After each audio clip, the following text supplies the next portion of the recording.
tengan abiertas sus Biblias ahí en Mateo 26 y capítulo 27 también de Mateo. Generalmente en estos días pues tenemos el culto de las 7 palabras y pues año tras año la mayoría de las iglesias meditamos en esas palabras que dijo nuestro Señor Jesús antes de morir. Sin embargo, son palabras muy profundas y al momento de tratar de asignar un tiempo, pues se profundiza algunos breves minutos en cada una de esas palabras, porque son 7 frases de mucha profundidad y lo que he decidido hacer hoy es simplemente meditar únicamente en la frase en la cual sabemos que el Padre abandona al Hijo. En Mateo 27, el versículo 46, ahí es donde la encontramos, dice: alrededor de la hora novena, Jesús exclamó a gran voz diciendo: Elí, Elí, lama sabactani. Esto es: Dios mío, ¿por qué me has abandonado? Y esa frase es en la que nos vamos a centrar el día de hoy. Por eso quiero que estemos viendo un poco del contexto, todo lo que implica ese abandono del Padre. Porque Jesús ya minutos antes de morir, él elevó pues en un clamor esta frase. Él dice: ¿por qué me abandonaste? Y es lo que vamos a ver hoy, ¿verdad? El abandono del Padre al Hijo. Desde el capítulo 26, en la oración del Getsemaní, viendo toda la luz de cómo lo narra Mateo, vamos a comprender que no era nada fácil para nuestro Señor Jesús sentir este abandono, y por eso Él va incluido en su oración en el Getsemaní. Los versículos 36 al 39 dicen los siguientes: entonces Jesús llegó con ellos a un lugar que se llama Getsemaní y dijo a sus discípulos: siéntense aquí mientras yo voy allá y oro. Y tomando con él a Pedro y a los hijos de Zebedeo, comenzó a entristecerse y a angustiarse. Entonces les dijo: mi alma está muy afligida hasta el punto de morirme. Quédense aquí y velen junto a mí. Y adelantándose un poco, cayó sobre su rostro orando y diciendo: Padre mío, si es posible que pase de mí esta copa, pero no sea como yo quiero, sino como tú quieras. Entendemos que en esa oración él sabía que iba a sufrir ese abandono, por eso él tuvo que ir horas antes, una noche anterior a la cual él iba a morir, y le pide a Dios: yo no quiero que tú me abandones. Él ora: no quiero tomar esa copa, pero que no se haga mi voluntad, porque Jesús sabía que iba a haber un abandono de parte de su Padre. Y aunque no sabemos en qué momento exacto fue ese abandono, y tal vez a través de los minutos que vamos a contemplar ahorita, y yo creo que no sabemos exactamente de qué manera se vio ese abandono, porque el Padre, el Hijo y el Espíritu Santo siempre han estado en comunión en la eternidad y son seres eternos que no se pueden separar por completo. Pero sin embargo, sí hubo un abandono en algún sentido, y yo creo que lo que vamos a ver aquí en Mateo nos puede ayudar a comprender qué tan grande fue ese abandono y qué podemos obtener nosotros al aceptar que esto fue realidad. Aquí en el capítulo 26, también tal vez de una manera pasiva, vimos a Dios que ya le había restringido en cierta manera su presencia.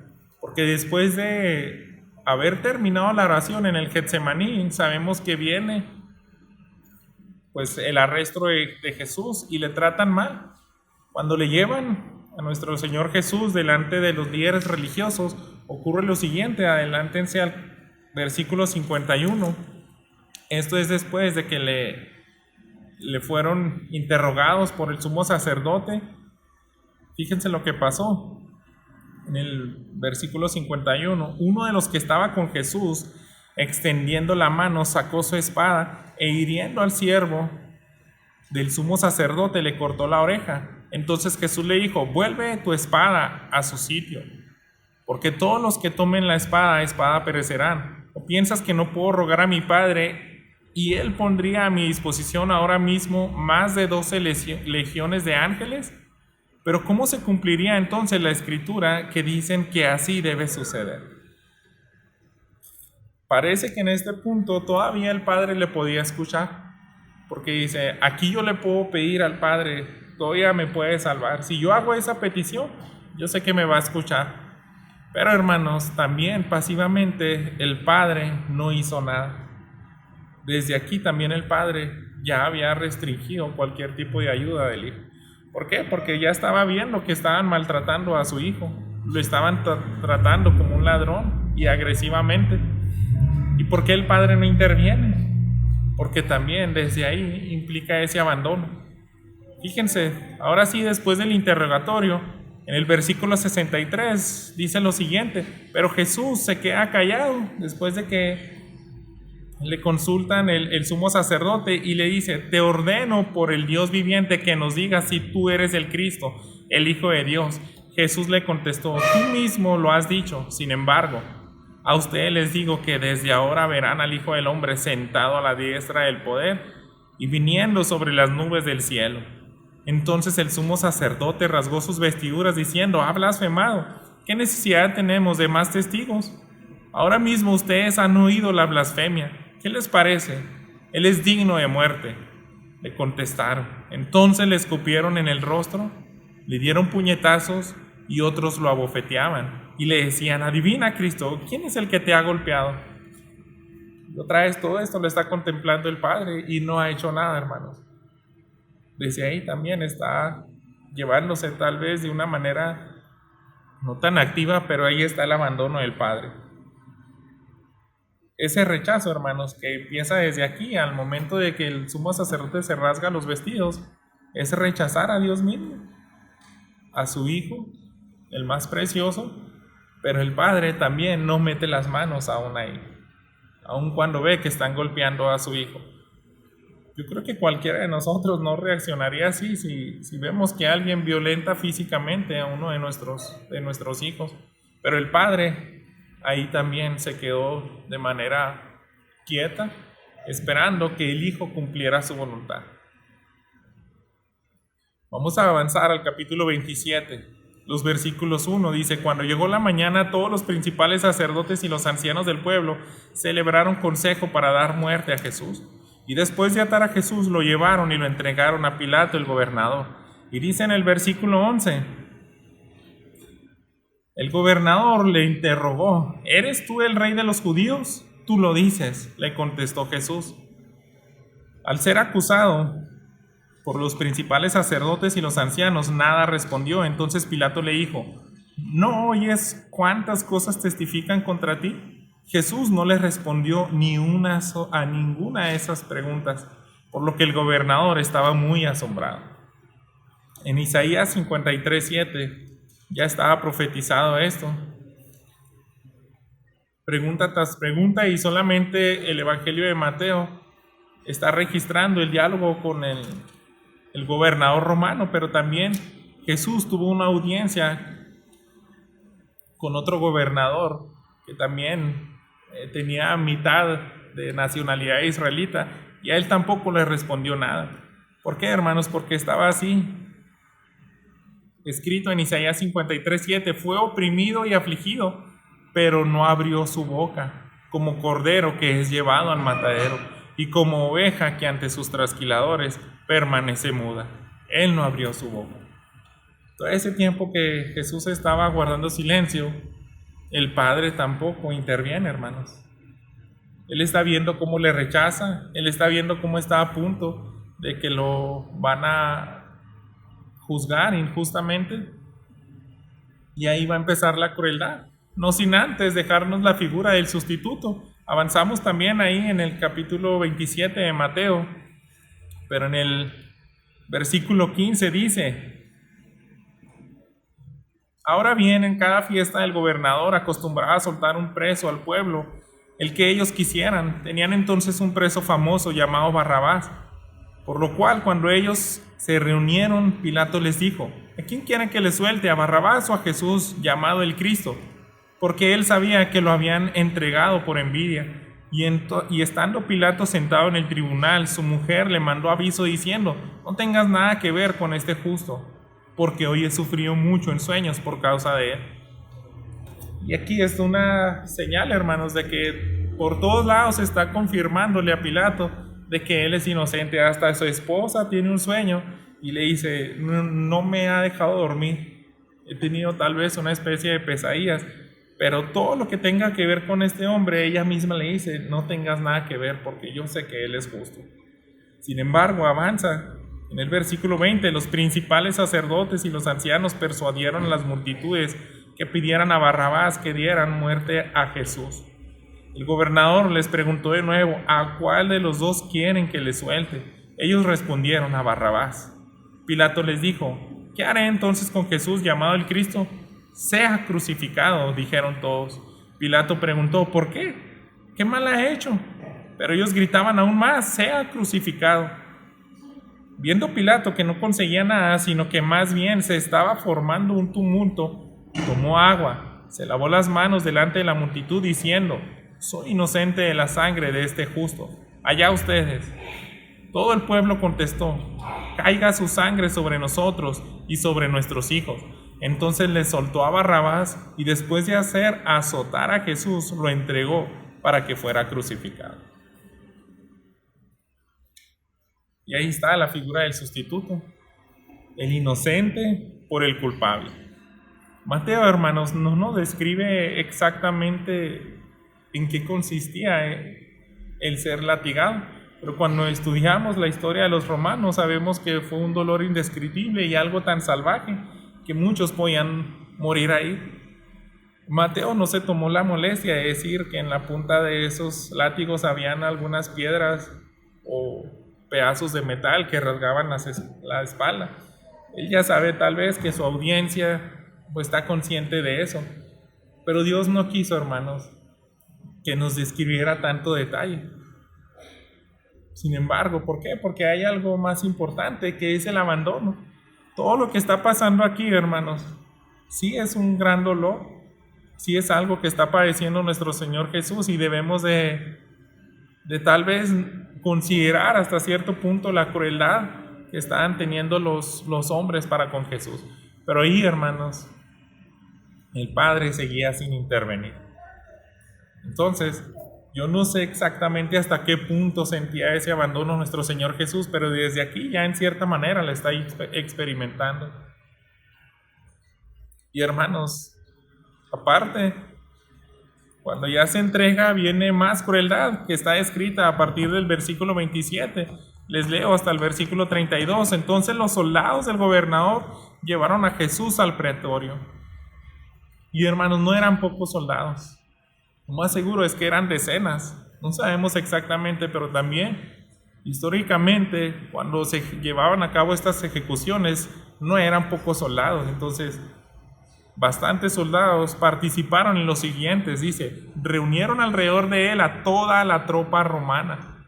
Después de quitarle la ropa, le pusieron encima un manto escarlata, tejiendo una corona de espinas, la pusieron sobre su cabeza y una caña en su mano derecha, y arrodillándose delante de él, le hacían burla diciendo, salve rey de los judíos. Le escupían, tomaban la caña y lo golpeaban en la cabeza. Después de haberse burlado de él, le quitaron el manto, le pusieron sus ropas y lo llevaron para ser crucificado. Y cuando salían hallaron a un hombre de Cirene llamado Simón, al cual obligaron a que llevara su cruz. Otra golpiza, hermanos. Y por esa razón, él ni siquiera pudo terminar ese camino de llevar la parte del travesaño horizontal de la cruz al lugar donde lo iban a crucificar. Y ya sus energías se acabaron, hermanos. O sea, tal vez hasta con un solo golpe en la cabeza de esos que le dieron con las espinas, tenía suficiente para quedar casi noqueado. Pero fueron bastante lo que él recibió, un golpe físico, una golpiza que le dan ahí. En otro evangelio dice que él caía, él ya no podía absolutamente avanzar. Y por más, yo me imagino siempre que esa escena, el encargado de todo ese pretorio de los soldados, él tenía que hacer llegar a Jesús ahí. Si le latigó, si lo golpeó, si le maldijo para que se levantara, Jesús no pudo hacer nada, hermano, se le acabaron las fuerzas físicas. Por eso se obliga a este hombre, Simón de Cirene, a que tome la cruz. Entonces el Padre no le ayudó, hermanos, le tuvo que ayudar y se le impone la la cruz obligatoriamente a este hombre llamado Simón de Cirene. ¿Por qué? Porque el padre tampoco intervino, ni siquiera para ayudar en ese momento a su hijo. El padre abandonó al hijo. Después, hermanos, siguió una crueldad emocional. El versículo 33 dice: cuando llegaron a un lugar llamado Gólgota, que significa lugar de la calavera, le dieron a beber vino mezclado con hiel, pero después de probarlo no lo quiso beber. Habiendo crucificado a Jesús, se repartieron sus vestidos, echando suertes, y sentados lo custodiaban ahí. Pusieron sobre su cabeza la acusación contra él, que decía: este es Jesús, el rey de los judíos. Entonces fueron crucificados con él 2 ladrones, uno a la derecha y otro a la izquierda. Los que pasaban lo injuriaban, meneando la cabeza y diciendo: tú que destruyes el templo y en 3 días lo reedificas, sálvate a ti mismo. Si tú eres el Hijo de Dios, desciende de la cruz. Son burlas esto, hermanos. Ellos se están burlando de él. Y es lo que se está comprobado, que duele mucho más las heridas emocionales que las físicas. Está siendo rechazado. En el 41 dice: de igual manera también los principales sacerdotes, junto con los escribas y los ancianos, burlándose de él, decían: a otro salvó, a él mismo no puede salvarse. Rey de Israel es, que baje ahora de la cruz y creeremos en él. En Dios confía, que lo libre ahora si él lo quiere, porque ha dicho: yo soy el Hijo de Dios. En la misma forma lo injuriaban también los ladrones que habían sido crucificados con él.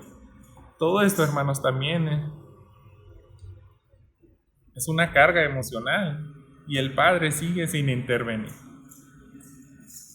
Esta es una crueldad que también es permitida por el Padre. Les repito, hermanos, todo esto es solamente lo visual que se nos dejó, lo descrito, con lo cual nos podemos dar una pequeña idea de lo que es más grave, lo que está ocurriendo. Y aquí viene, hermanos, en el versículo 45 dice: desde la hora sexta hubo oscuridad sobre toda la tierra hasta la hora novena. Y alrededor de la hora novena Jesús exclamó a gran voz diciendo: Elí, Elí, lama sabactani. Esto es: Dios mío, ¿por qué me has abandonado?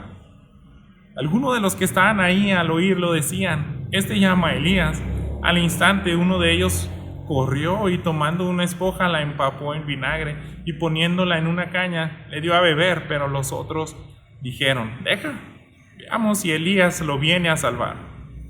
Entonces Jesús, clamando otra vez a gran voz, exhaló el espíritu. Y ahí entrega la vida, hermanos. Entonces, en ningún momento el Padre intervino. Él permitió que su hijo muriera. En algún sentido, hermanos, ahí es donde Él es separado de esa comunión con el Padre. Vaya a 2 Corintios capítulo 5. En el versículo 21 vemos la razón por la cual Dios tenía que abandonar al Hijo.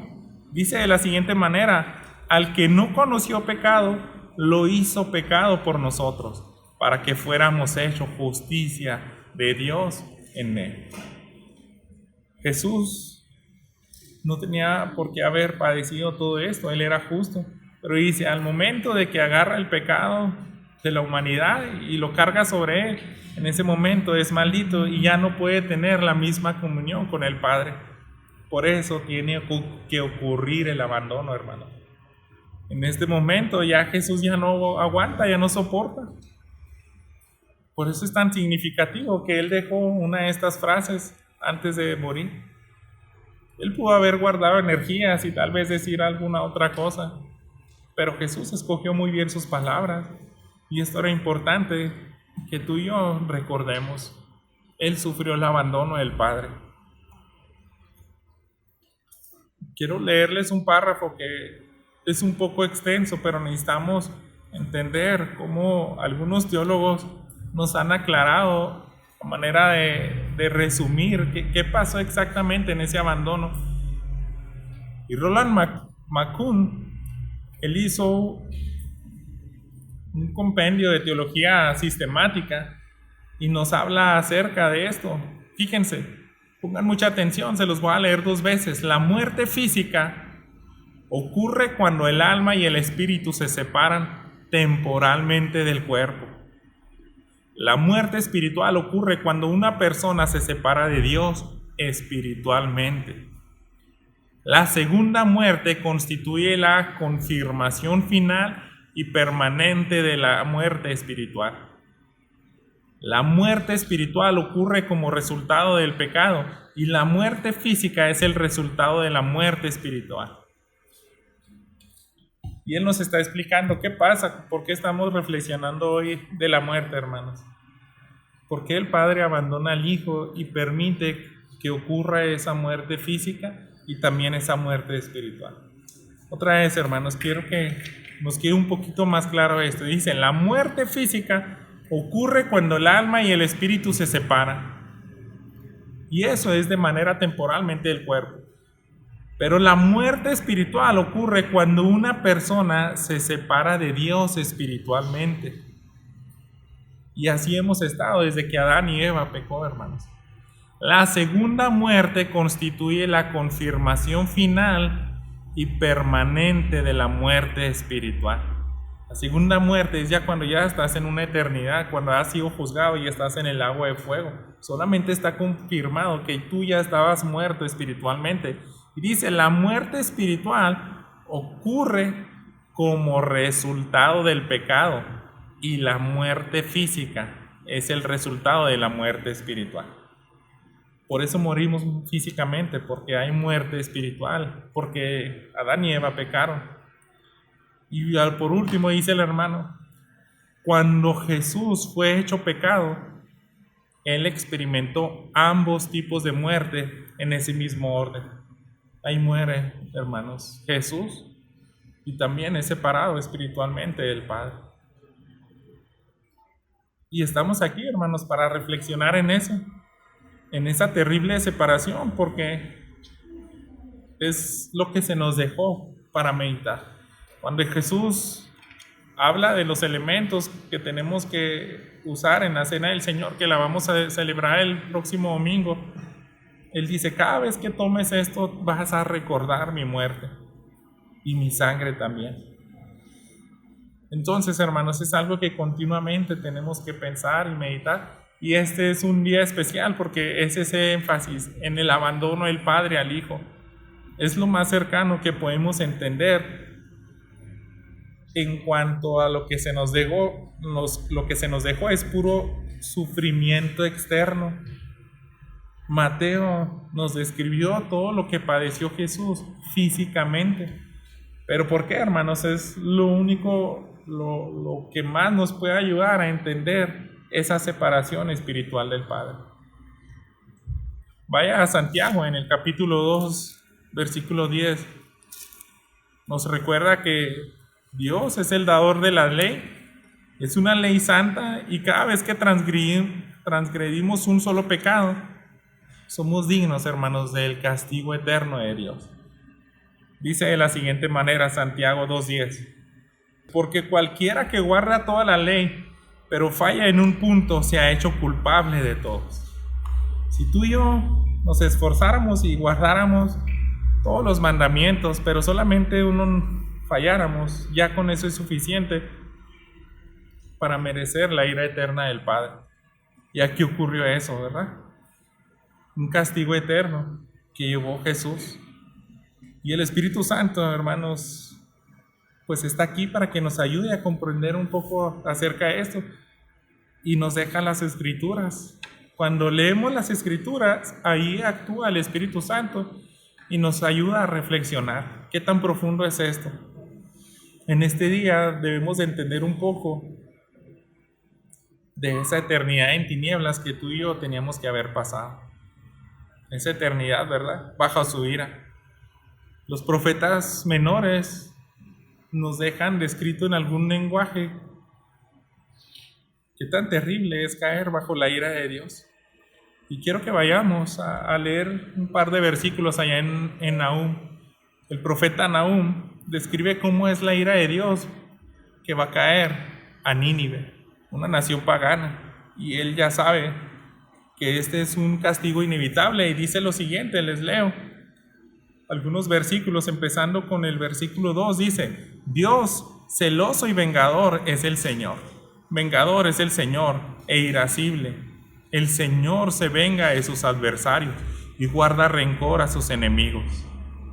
Fíjese también que dicen los versículos 5 y 6: los montes tiemblan ante él y los collados se derriten. Sí, en su presencia se levanta la tierra, el mundo y todos los que en él habitan.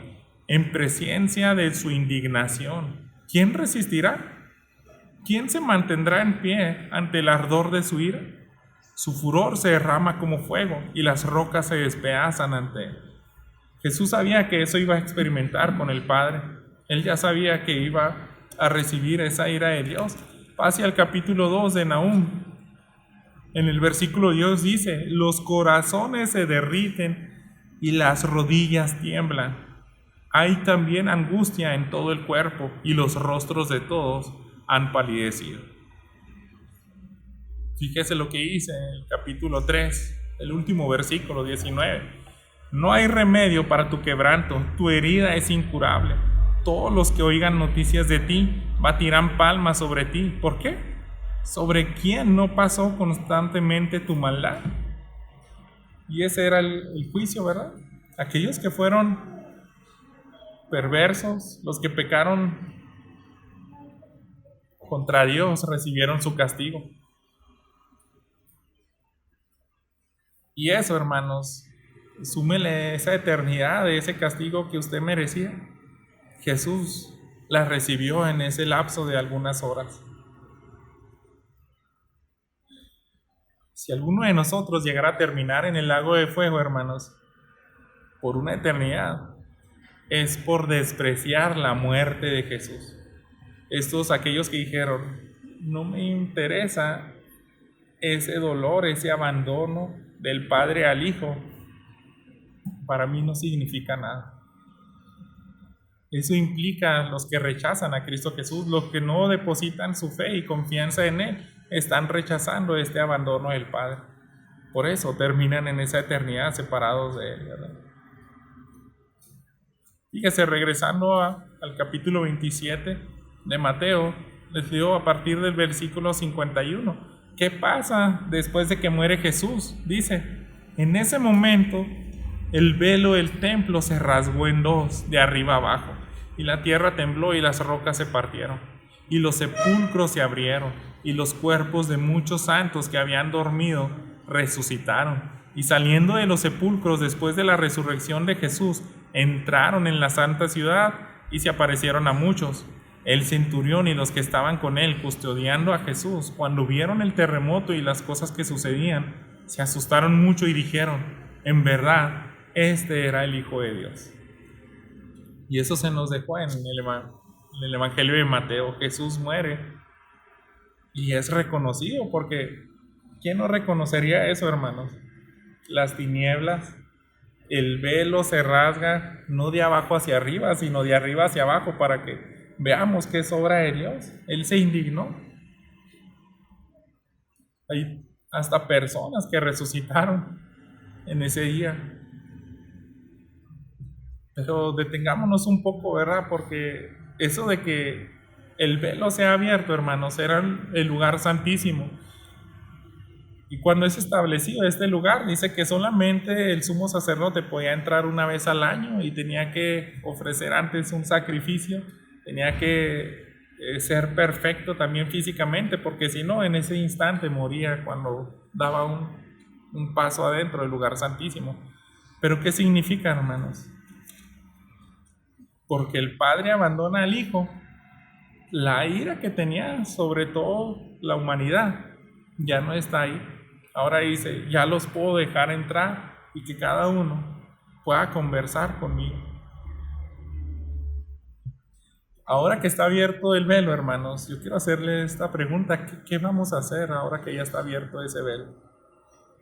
Yo creo que debemos de entrar en oración y agradecerle porque Él recibió ese castigo en lugar nuestro. Sería bueno que entráramos y le digamos: yo creo y seguiré creyendo que tú tomaste mi lugar. Yo me arrepiento también por pecar contra el Padre. Ahora Él nos puede escuchar eso. Es la oración que Él nos rechaza cuando nosotros nos acercamos a Él confiadamente a ese trono de la gracia. Para eso se abrió el velo, para que nosotros pudiéramos arrepentirnos y recibir misericordia, ¿verdad?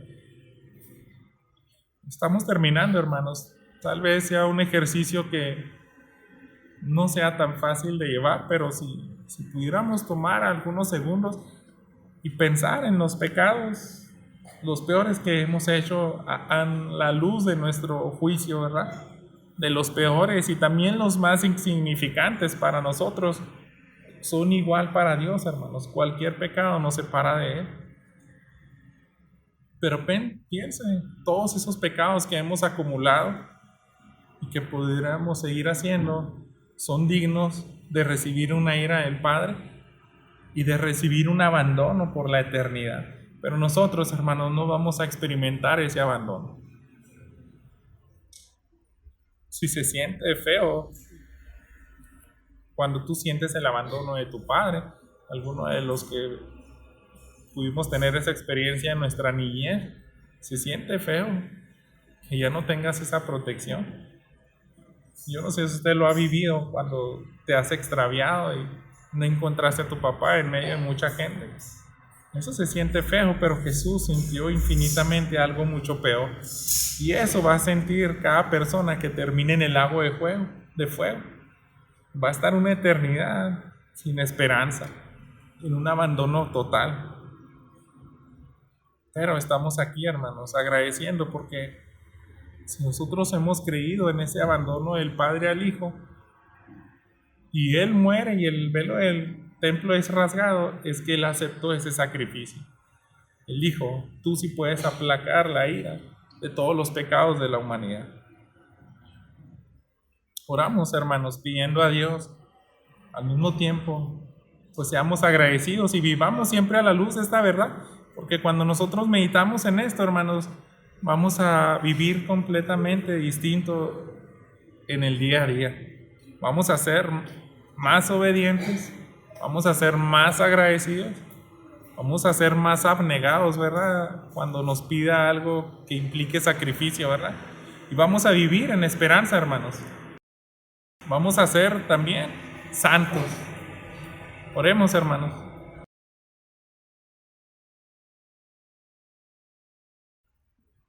Padre bendito, aquí necesitamos tu ayuda porque este abandono que experimentó nuestro Señor Jesús, no siempre nos tomamos algunos minutos para meditar en Él. No siempre, Padre, hemos sido intencionales para entender tus escrituras y pedir a tu Espíritu Santo que nos ayude a ver que fue algo terrible recibir tu ira. Y tú como Padre lo hiciste para que nosotros no pudiéramos sentir ese abandono por una eternidad. Y eso es digno de recibir el honor y la alabanza, la adoración, porque ustedes hicieron el plan perfecto. Padre, el Hijo y el Espíritu Santo, el único Dios, determinó este plan para redimir a la humanidad. Y agradecemos, Padre, porque nosotros teníamos que estar en esa cruz. Y así como ocurrió el intercambio con Barrabás, el justo por el culpable, así debemos de recordar siempre que nosotros podemos ser libres de una eternidad gracias a ti. Gracias, Padre, por haber escuchado también al Hijo, que no le dejaste ahí. No se quedó ahí en la tumba, Padre. Te agradecemos porque también su sacrificio apaciguó tu ira. Y también tú le levantaste con poder de la muerte. En este día queremos que no se nos olvide esto, Señor.